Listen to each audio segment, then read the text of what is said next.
Do you think that the supply chains could potentially start breaking down again, like during the pandemic?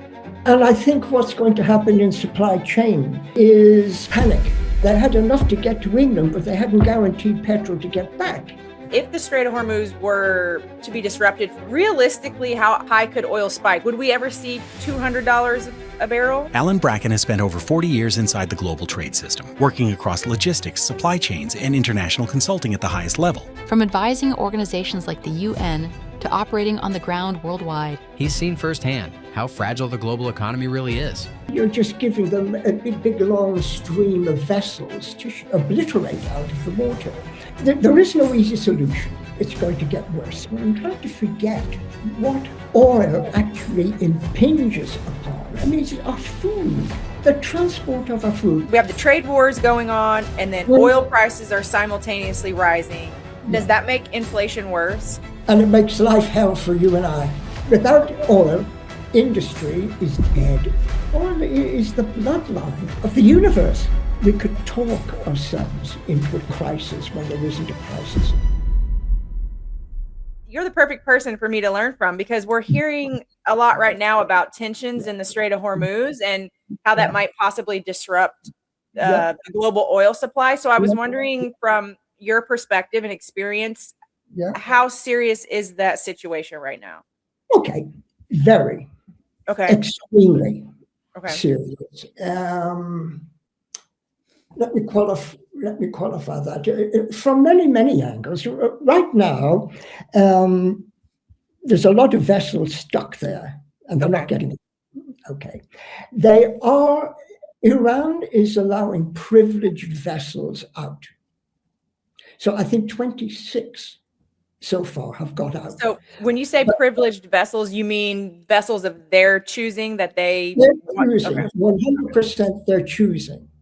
And they're even telling them the route to take out. So there are people moving, or vessels moving out of there, but a drop in the ocean, literally. So it doesn't really make any difference, the small amount. And they're talking, as you know, about a convoy system bringing them out, which... When you say a convoy system, what exactly is that? Okay, what they're saying, your good selves, the Americans who are running the show, and they're saying that we could get out about 8 or 9 vessels in a convoy. Okay. We have a battleship in the front, a battleship in the back, and smaller carriers going in between the main line, and we could move them out that way. But then the experts said, well, no, you're sitting ducks. You're just giving them a big long stream of vessels to obliterate out of the water. Yeah. So that's not exactly a good idea. They have a mind. All of this is coming from a discussion I had with Lloyd's Intelligence yesterday. So it's as fresh as yesterday, but it changes so fast. It's so liquid. The whole thing in Hormuz, it's so liquid. There's so much being said in the media too, and that's why I think it's for a lot of us regular folks who are trying to catch up and learn, it's confusing. So, like I said, it's a privilege for me to get to speak to you today, because you are very well versed on this, and you can help me break it down so I can understand it, and so can our viewers. Yeah. Well, there is no easy solution. The first thing is there's no easy solution. As long as both sides are firing on one another, it's going to get worse. So it's exacerbating the situation. Okay, making it worse. And it's making it worse and worse and worse and worse. So it needs a cool head, and some say, whoa, stop. Now, as of 3-4 hours ago, my latest, I'm sure you have it on your TV now, the latest information is that the USA are thinking of attacking Iranian oil fields and Krang Island. They're thinking of doing that now. Okay. I was gonna say, does that have to do with how oil prices are starting to creep up, and so we're not liking that essentially? And Because oil prices don't only affect gasoline, right? No. Okay.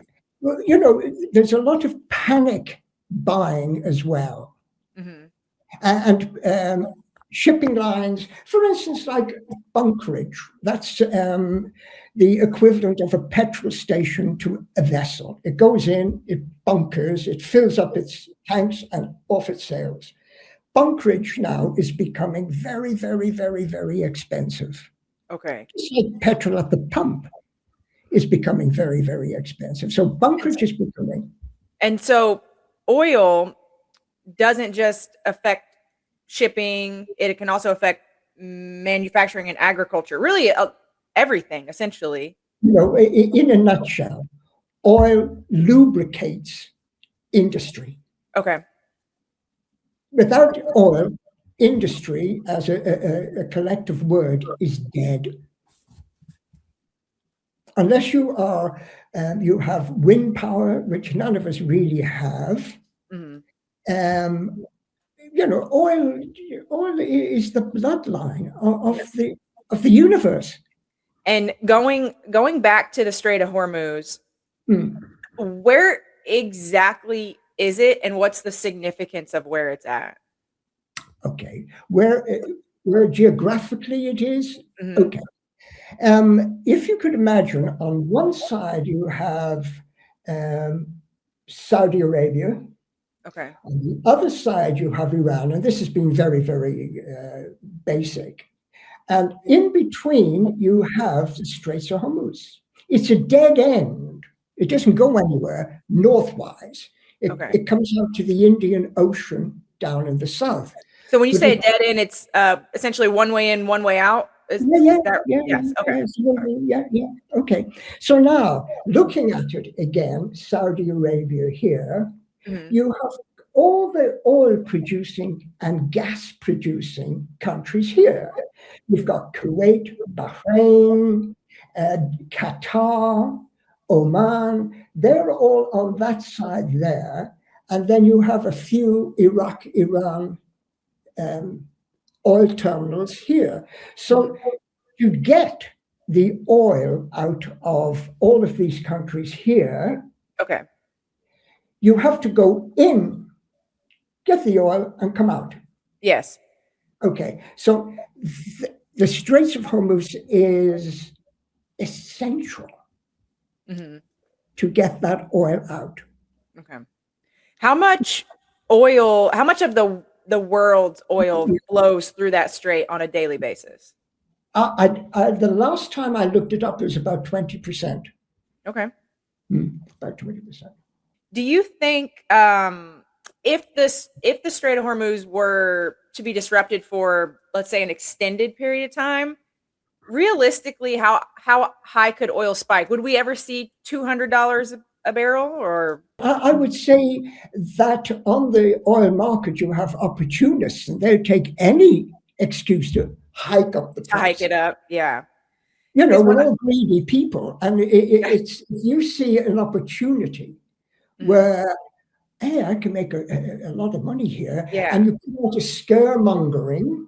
Yeah, and if it spiked like that up to something like 150, 200 barrel, I would assume we would experience a global economic emergency at that point, right? Yeah, we would, and we're trying to forget what oil actually impinges upon. I mean, it's our food. The transport of our food. We don't get food from oil, but we get food from vessels. Yeah, so all over the world with our food on board.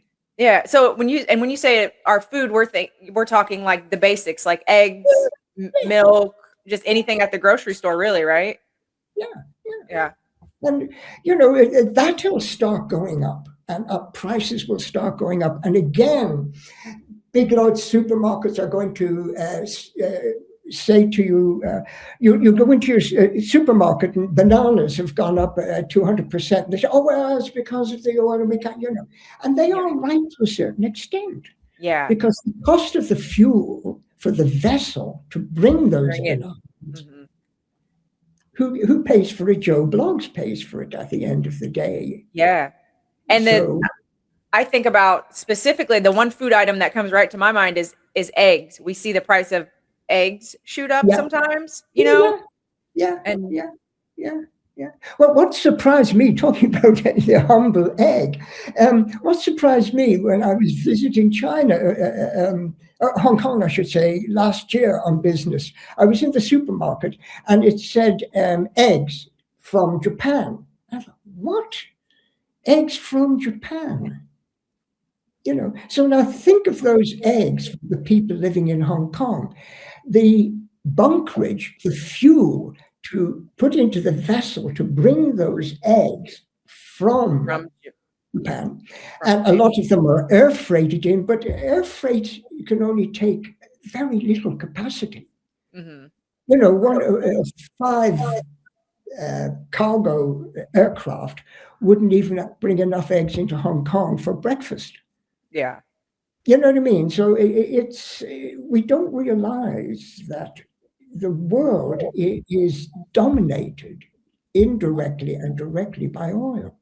I don't think it's something that I thought about really on a daily basis. I just get in my car, I go to the store and I get what I need. And of course I notice when gas shoots up and I'm like, well, this kind of sucks. I'm paying more for gas today, or my eggs are extra high, but I never really stopped to think about why it's gotten to the point where I'm now seeing it at the pump and in my own grocery store. So it's very interesting. The clothes you're wearing. And that's another thing I didn't really think about.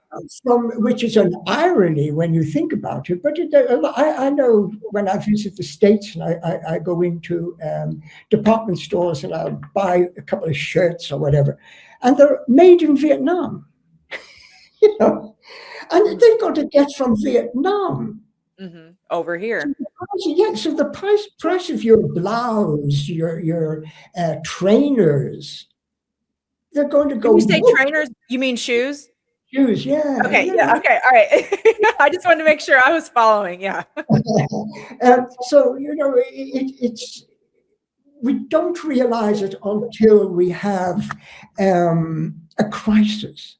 Yeah. So really, basically every industry can be impacted by a global economic emergency such as this, but I guess our food feels it, like the food industry feels it first, would you say? The food and... Yeah. I mean, you can live without your pair of trainers, you can live without your T-shirt from Vietnam, but you can't live without your eggs and bacon. Yes. So it's... and then if you go a step further in that, it's a very doomsday scenario, because if you're not buying your trainers and your... Target and all the stores over in your neck of the woods, they're losing money. They're putting people off work because nobody's going into the store. And that's... Oh, I'm sorry. No, go ahead. Go ahead. It's because of the prices of oil. Yeah.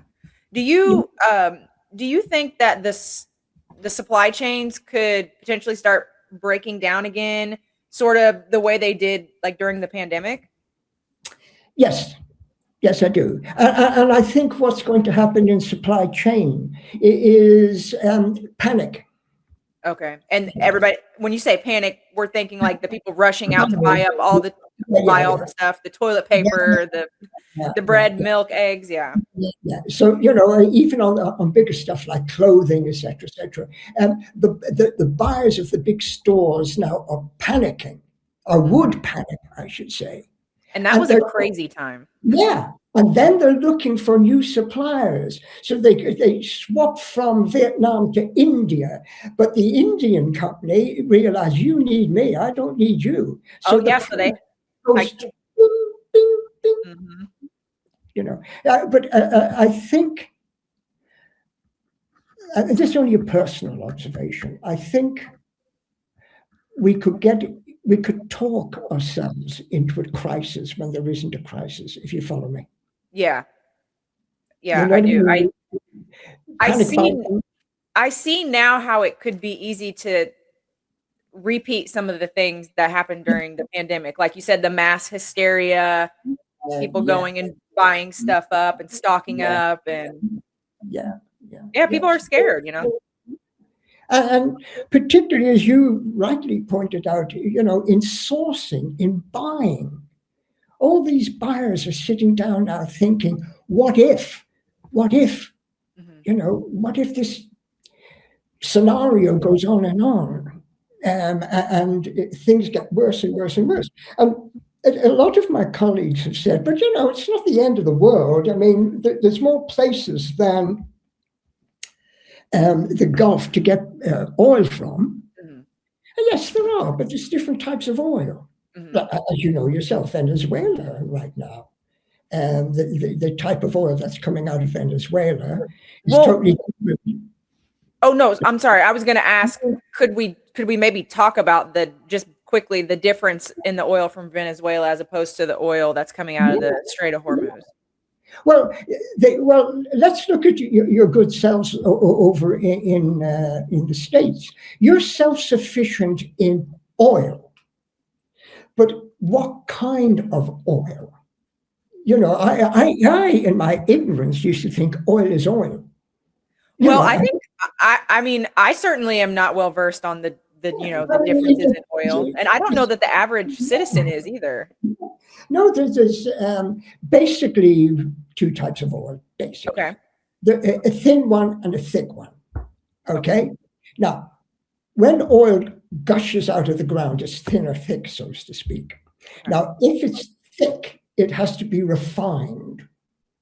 Now, that's what you guys, that's all your oil companies have refineries to refine thick oil. Okay. But you produce thin oil. Okay. So you will ship your thin oil out because it's no good to you.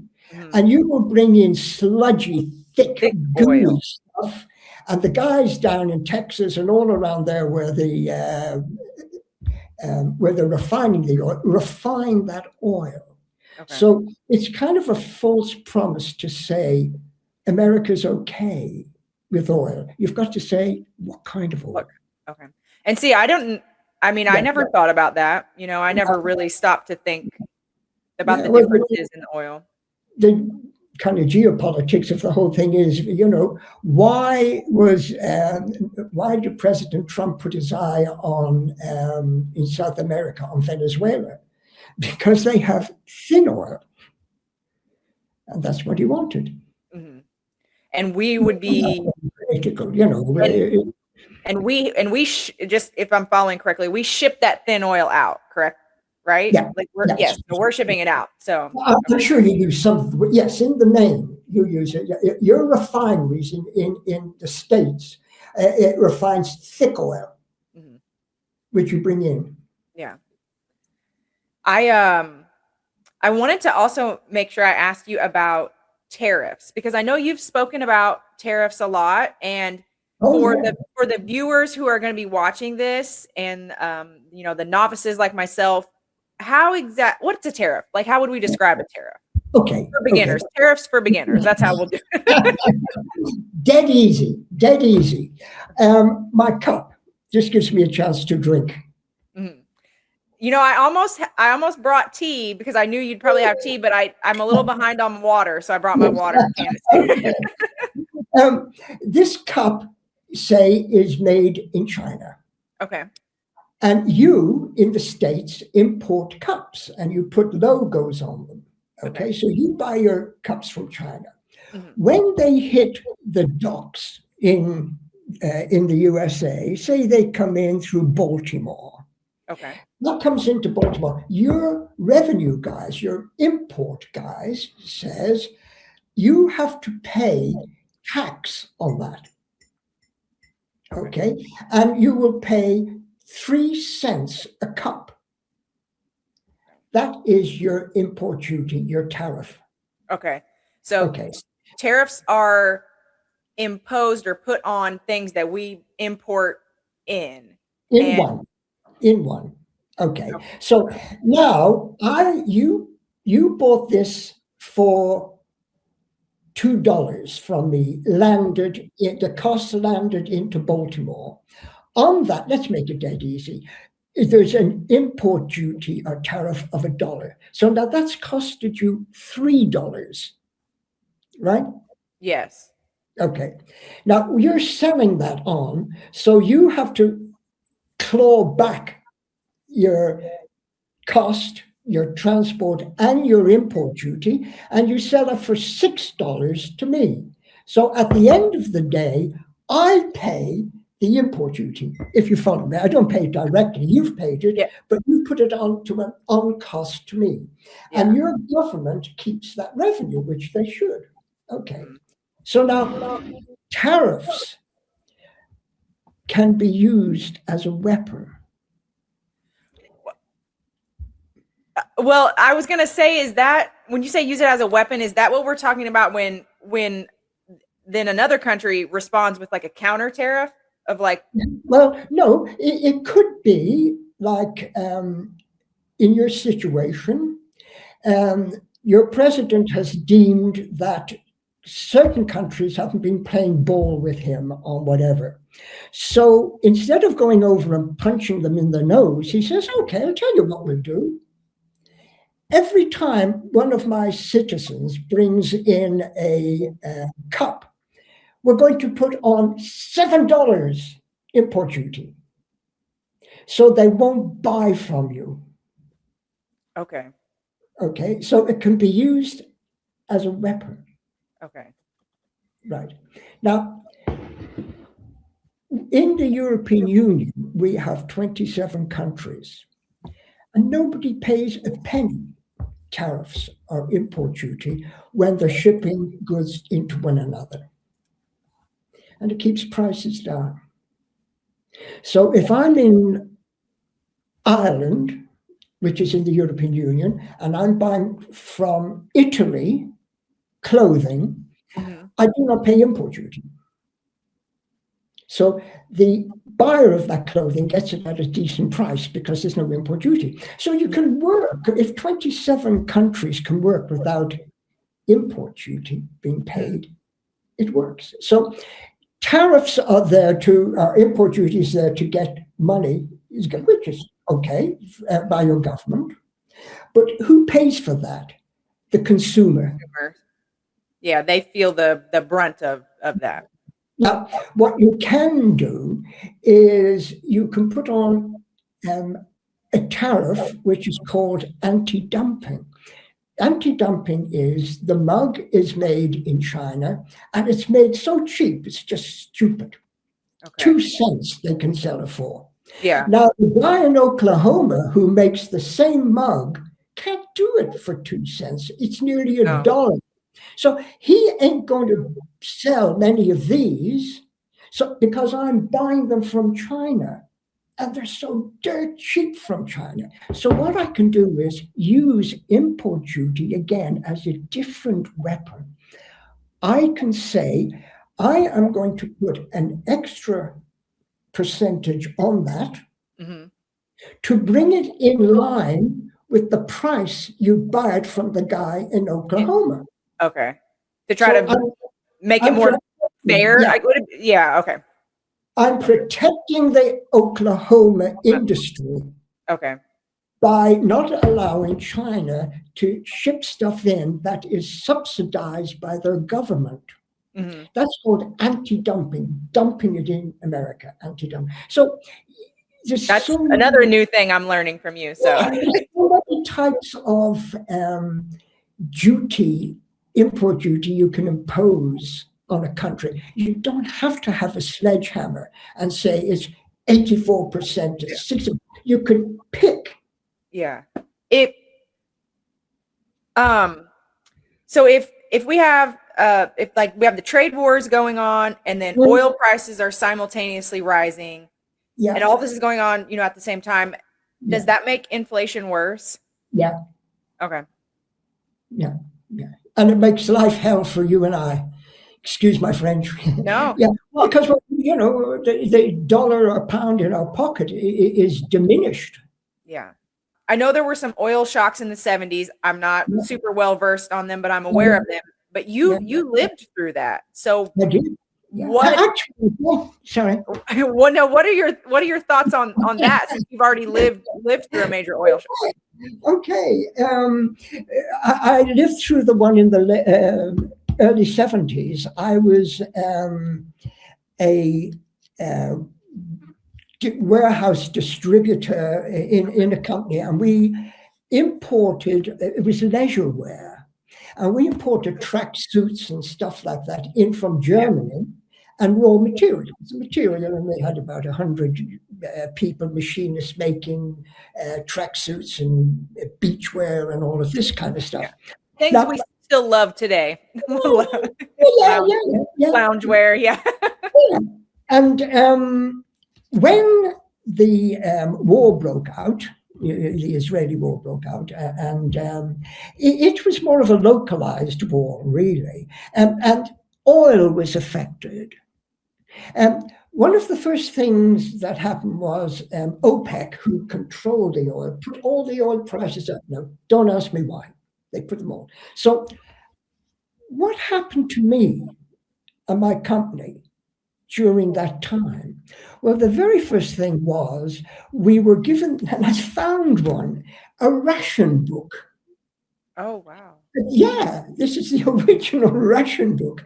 And every individual that owned a car or a fleet of trucks and blah, blah, blah, got a ration book. And when you went to a petrol station, you tore out one of these and handed it over, and they gave you so many units of petrol. So we never had to use them, hence I've got them. We never had to use those, but petrol was so tight in quantity and price that it kind of screwed our business, because the trucks bringing in our raw material and finished goods from Germany, they hadn't got enough petrol to get there and back, or they had enough to get to England, but they hadn't guaranteed petrol to get back. So this is just one little aspect of it. Yeah. That era in the 70s, economists said there's something called stagflation. Am I saying that correctly? Stagflation. Could you explain what stagflation means? Well, it's when, as the word is a play on stagnation. It's when everything just stops and falls down, and prices fall down. Everything is just, in my terms, falls apart. Okay. Everything just falls apart. The bottom kind of comes out, and everything's just. The bottom comes out of it. Yeah. And it's the reciprocal of inflation. Okay. So with today's situation, along with AI, could that potentially cause something similar again? Layoffs? Do you see a potential correlation there? Yes. Layoffs, if not now, because it's not that serious, and we all hope that a solution will be found, in the very near future. But if it continued, it could be, it could creep across the world. I mean, right now in the Gulf states, they are so secure, always so secure. It's the place to go. It's the place to live. Mm-hmm. It's the place for people with a get up and go and entrepreneurial type of effect. It's been a while. It's been about 15, 18 years, I think, since I've been in the UAE. But when I went there, it was full of young people. And I mean young, mid-20s to 30s, going there speculating on buying property because they thought a boom was going to come, which it did. So you have this, the Middle East is like Disneyland. Everybody's happy and beautiful hotels and everybody makes money and we all go down to the beach and everything is right. Now, rockets are going in there. So the whole of that section of geographical section of the Middle East, not many people want to invest in it now. not many people want to build new hotels there now because they say, well, maybe next week it'll happen again. So that's only a little weeny bit. And if you take that and add it into uncertainty all around the world, little bits here and there, we could be in a desperate state. A really bad state. I'm not the voice of doom because I don't No, I don't think you're, I don't think you're promoting doom, but I think this information is very interesting. And like I said, there's a lot of us who are, we're just trying to kind of catch up and learn. And so could this kind of energy shock trigger a recession or maybe something worse? Yeah, something worse. Yes, it could. But it's not reached near that stage yet. Okay. But yes, it could. It could. I mean, the blood that runs through the earth, the blood that runs through business is oil. Okay. Take away your blood, you die. And uncertainty. It's not the actual that's happening right now. That can be contained. The world ain't going to end tomorrow because of the Straits of Hormuz. But it spreads uncertainty. Mm-hmm. And that's what kind of worries me. It's people will not have. It's like during COVID, when we were all voice of doom and nothing will ever turn out okay. And it's kind of a creeping uncertainty, and that worries me. Yeah. But, I mean, oh no, I was going to say it's not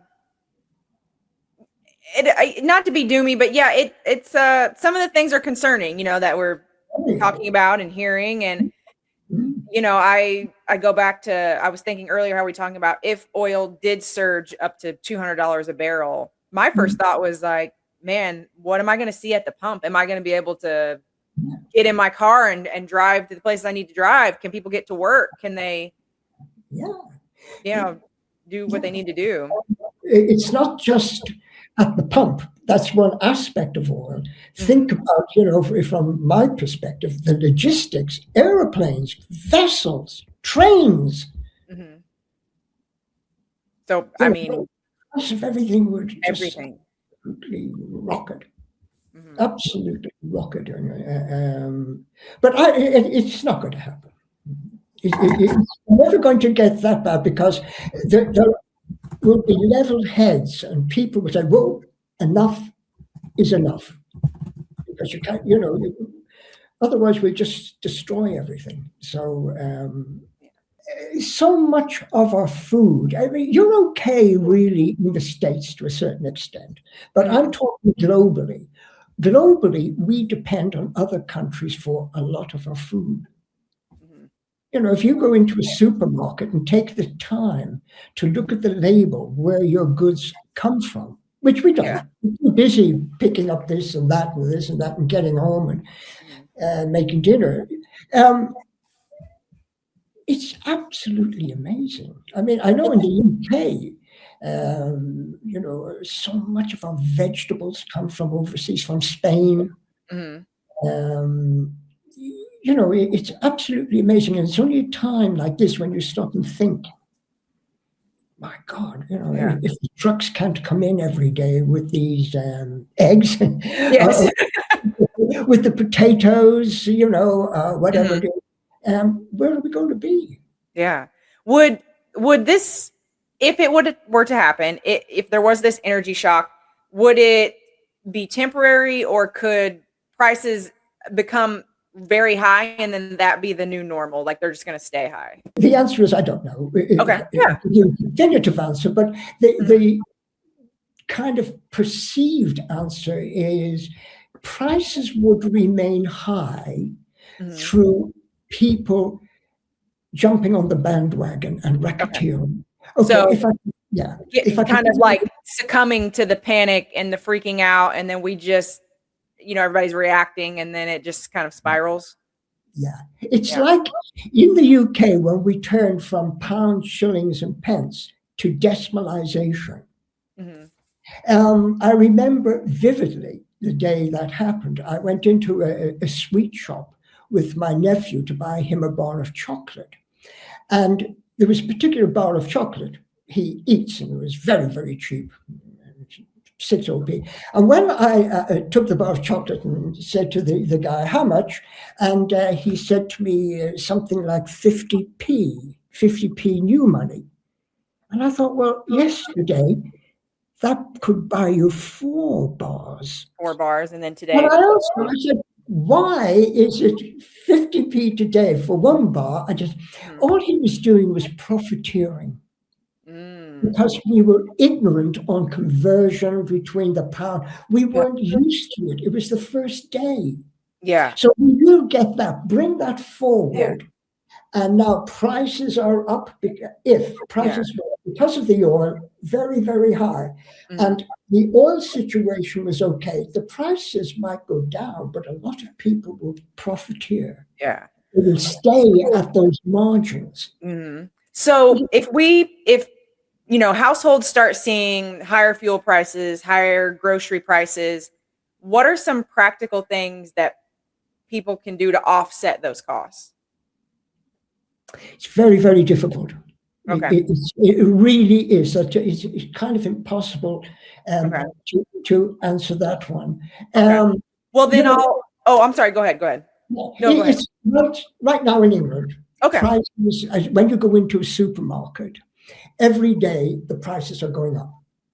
Literally, every day. So you've got an alternative. Either you don't buy it, or you suck it up and you buy it. Yeah, that's what people it's the standard of living. Yeah. It goes down.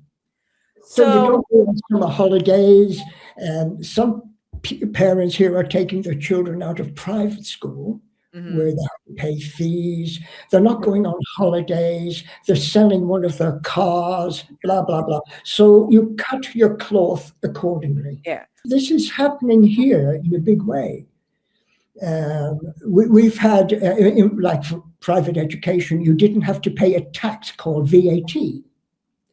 And now the government says school fees have to have 20% VAT extra. So all the school fees are going to be 20% extra. The amount of parents that have to take their children out is amazing. And put them into the state schools. They just can't afford it. Yeah. I mean, is there any good advice we can give the people who are already feeling the economic pressures of today? Something they can maybe leave with to consider or apply, or there's nothing else you really can do. I mean, when I had a family and growing children, and if business was bad, not business isn't always good, but I remember at one stage I used to do a lot of business in Libya and ship to Libya, and it was a massive market for me, profit-wise, massive. And Gaddafi decided that he wouldn't allow any English companies to bid for contracts. And we had quite a few in the pipeline, and we lost quite a lot of money. I lost quite a lot of money at the time from Libya. So what happened? Well, we didn't go on holidays that year. We didn't get the extension to the kitchen that year. So you just pull in. That's all you can say to people. Yeah. Unfortunately, people don't do that. They max out their credit cards and, so who am I to give advice to others? But if you ask me, what do I do?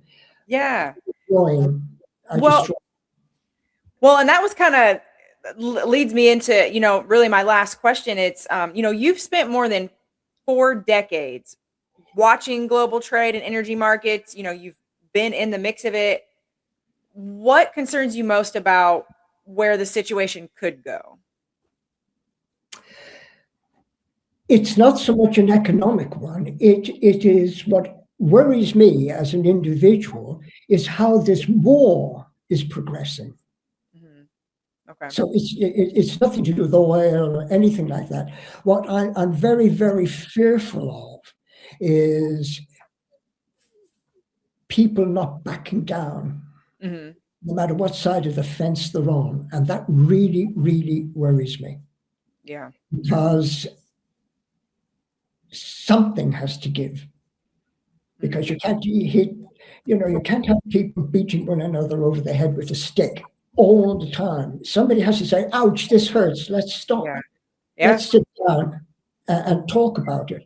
And it worries me that there doesn't seem to be an end game here. Mhm. And that really, truly worries me as an old man. It does worry me.